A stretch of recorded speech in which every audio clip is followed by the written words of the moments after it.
there, it's Tammy with It's All About the Dogs. And Noelle with Positive Directions Canine Academy, and this is Ellie Mae.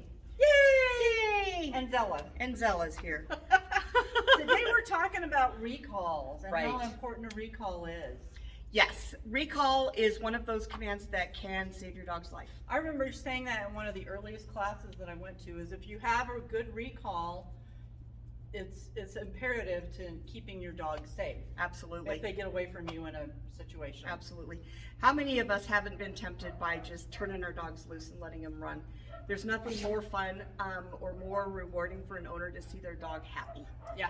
And there's nothing happier than a dog who's out just balls to the walls, racing as fast as they can and enjoying the day and the environment that they're in. Yes. The problem comes in, can you catch the dog once you've turned them loose again? And there's lots of dog games that dogs throughout the centuries have developed that they're pretty hardcore about.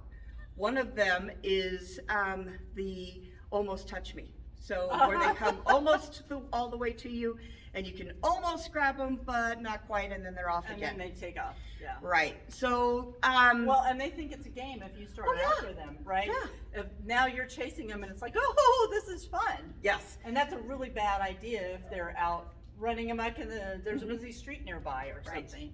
Right, and if you're emotional, so you raise your voice, you start really calling them, you get really wild and crazy with your movements, your dog's gonna think this is a fun game. Yeah. Rather than this is a life or death situation. They just don't hear that. know. Yeah. No, they don't hear that. So puppies, when they're little, up until about 6 months of age, will come to you no matter where they're at or what they're doing. Once they hit 6 months, they go through an autonomous phase where they are no longer thinking that the sun rises and sets in you, and that they've got their own mind. They're curious about the world outside. Exactly. Yeah. And they're out there investigating, and they're realizing that they're their own little entity. Yeah. And exploring, and they're all into that. Yes. So. Yes. So most puppies, when they're little, when you call them, they'll come. So like this puppy, she doesn't know her name yet, so I'm not going to say her name because it's not going to do any good. She's 3 months old. Okay. So I'm going to say puppy, because that's what she's grown up knowing for come. So I'm going to just set her down on the floor, walk away from her a little bit. Puppy, come on, baby. Good girl. Oh, That was there wonderful. There comes my puppy too. Yes. All right. Zella's not a puppy, but you know. Zella's not a puppy, but she came for puppy, and the reason that she came to puppy is because I made myself small, so I wasn't putting any pressure on her. Right. No, I was ignoring her, so it wasn't about her, so she wanted it to be about her. Of course.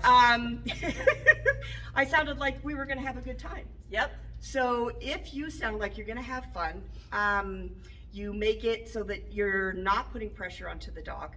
Dogs are kind of like magnets. They have a side that attracts and a side that pushes away. So think of it like a herding dog moving a flock of sheep. Mm-hmm. When a herding dog is trying to move the sheep, they step into it and the whole flock moves away. That's putting pressure on. When a human takes steps towards a dog that's not coming to them, they're actually putting pressure on the dog, which moves the dog further away from them rather than bringing the dog in closer. Right. And if you notice, Noelle was moving away from the puppy, which made you more attractive. Right. To both dogs, actually. Right, because I was hard to get. Uh-huh. So if you're hard to get, then you're a commodity and the dog's going to want to try to get to you. Yes. If you're easy to catch, you're always going to be there. The dog's going to be, I'm going to go over here. I know you'll still be here because we came together. Yeah. Right? Right. Yeah. Yeah. Exactly. So if I put her down and, oops, hang on. Let me put her down where you guys can see her. Yeah. All right. Oh my goodness, you're so sweet. If I put her down and I step into her, let's go. I actually moved her out of my space by stepping into her. She ran off. Uh-huh. So did Zella. Yep. So now she's enthralled by the cat. If I bend, puppy, good baby. Come here, baby. Right here. There you go. I know there's a big dog here. Oh. She wants to play with the Yeah. cat. You've lost that one. Yeah, she would have come to me, but I had a big dog there, and she didn't want to come all the way into where the big dog was. Can you sit? you saw that she was too distracted by the cat. If I am not willing to bet $100 that my puppy will come, I am not willing to put them in a circumstance where they get to decide. Right. Right? Yes. So it's really important that you are the funnest thing out there. If you're not sexier than a squirrel, don't turn your dogs loose, or they're squirrels, right? Right. Oh my gosh. One time at my brother's house in Denver, there's a lot of squirrels over there, not so much here. Titus got enthralled with a squirrel, and it was all over. Yeah. His brain just took a break, and he treed that thing, and he was obsessed. Right. For hours. Right. So there was no getting him back other than going over there and actually just catching him. So yeah, which wasn't good on any level. On any level at all. But you guys saw the difference. When there was no distractions, puppy came right to me. When there were multiple distractions, she got confused. She wasn't sure what she was supposed to do. She started to come back. She started to, and then she stopped and she went away. That would have been an instance where if I'd bet you money, I would have lost $100 in the bet, right?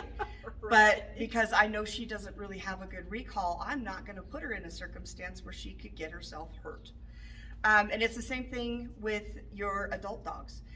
We've got to teach them, first of all, that they need to be easy to catch. So the best way to teach a dog to be easy to catch is I play a cookie toss game with the dogs, where I'll have a treat in my hand, and I'll toss it away, and then have the dog come back and touch my hand and toss it away. And so I just teach the dog to go away, turn around, come back, touch the hand, go away, turn around, come back, touch the hand, so that my hand then becomes a focal point. Right. Right. And as the dog's coming to you, if you've got a treat in your hand, don't feed it to the dog. Yes. Okay. The most Which is a big temptation. It is a huge temptation. A lot of people temptation. do that wrong. But I want you to put your hand down, have the dog come touch it, maybe cover the treat with your thumb so the dog can't steal it from you.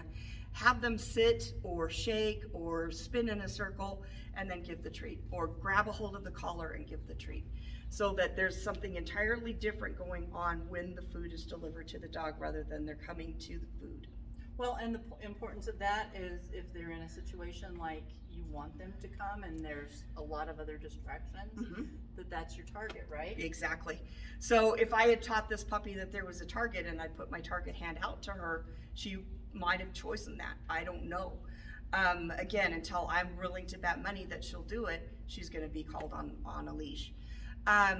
Leashes come in all different shapes and sizes and stuff like that. My recommendation is that you use a long line. A long line is, this one's made out of cotton webbing. Is it about 20 feet? This one's 15 feet. Is it? I like 15 to 20 feet. I think that those are best, because I'm never really going to let my dog get more than 15 to 20 feet away from me before I ask him to come and check in again. Right. Right. So I would take my dog to the park, I would put them on a long line, and I'd just let them get distracted. And Don't take them off. No, don't take your dog off. Remember, there's a bet coming in here. Yeah, exactly. Yeah. Zella's really good in a control situation. She'll always come to me, but not so much in a situation where she has the free run of everything. So she will not be off leash, probably ever. Well, and she won't if you don't go to parks and practice. Right. For sure. You can teach your dog to come in a park. You can teach any dog to come in a park. It is the distractions that you surround yourself with that are going to cause the problems. Well, like we were talking about, some breeds are easier than other breeds. Breeds that, say for instance, a border collie. See, herding and working breeds are definitely better about coming, because they're meant to work with or in conjunction with a human. Well, and your corgis. Right. Yeah. But certain breeds like hounds and terriers, they're bred to work away from or independent of human contact. They're dogs. And they don't think they need you to tell them what to do. And they're going to be the ones that are least apt to want to come to you. Yeah. Sled dogs being the exception with the working group. They tend to be dogs that just like to go. So if you have a mixed breed, as we talk about in another video, be aware of what your breed is mixed with. Yes. When you're teaching different exercises and how they're going to react Right. to that, right? Right. So, Yep, you know, first it's a dog, then it's a breed, then it's your particular pet. So it's, all dogs have all dog things in common.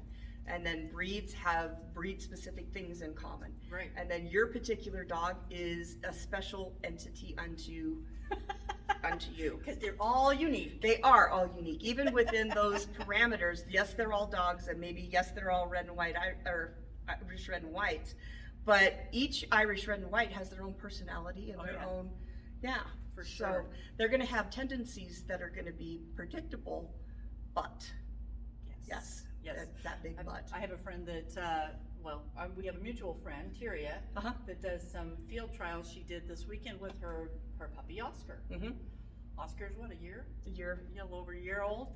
And she's taught him a fantastic recall out in the field. But once again, he works away from her like most bird dogs do. That's the kind of thing you want to have, especially if you have this breed, and it doesn't happen overnight. No. You can ask her because she's been working with him since he was born. Right.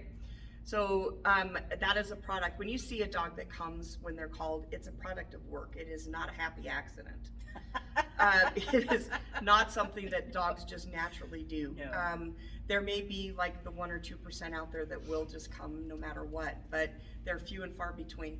They are. Most dogs have to be taught how to do it. And then going back to, I know I've said this frequently in other tapes, but dogs are situational learners. If you only practice recalls at home, then your dog's most likely to come when you're home, but when you're away from home, maybe you're camping, or you're hiking, or you're biking, or you're ski journeying, or you're whatever it is that you do, and your dog's off leash. If you haven't taught them to come in those circumstances, your dog's gonna be like, no, that's a home thing that we do. Right. Yeah. Yeah. So, and the takeaway from this one is you should get if you really want to learn and have your dog have a good recall, which I suggest everyone does. No, even if you have a little poodle or a Yorkie or whatever, doesn't make any difference the size of the dog. You need to have a good recall just in case there's ever a situation where you need to recall them in an emergency. Right. So having a recall, get to a trainer. Yes. So first thing is find yourself a trainer. If you're here, call Noelle. Yes, if you're here, call me, because of course you want the best. That's right. Only the best will do. And then the next step is making sure that you are fun, that you're the most fun thing in the environment, that you're not putting pressure on your dog by walking towards them, that you're actually physically backing away from the dog, and that the dog is on leash so that you can control the outcome.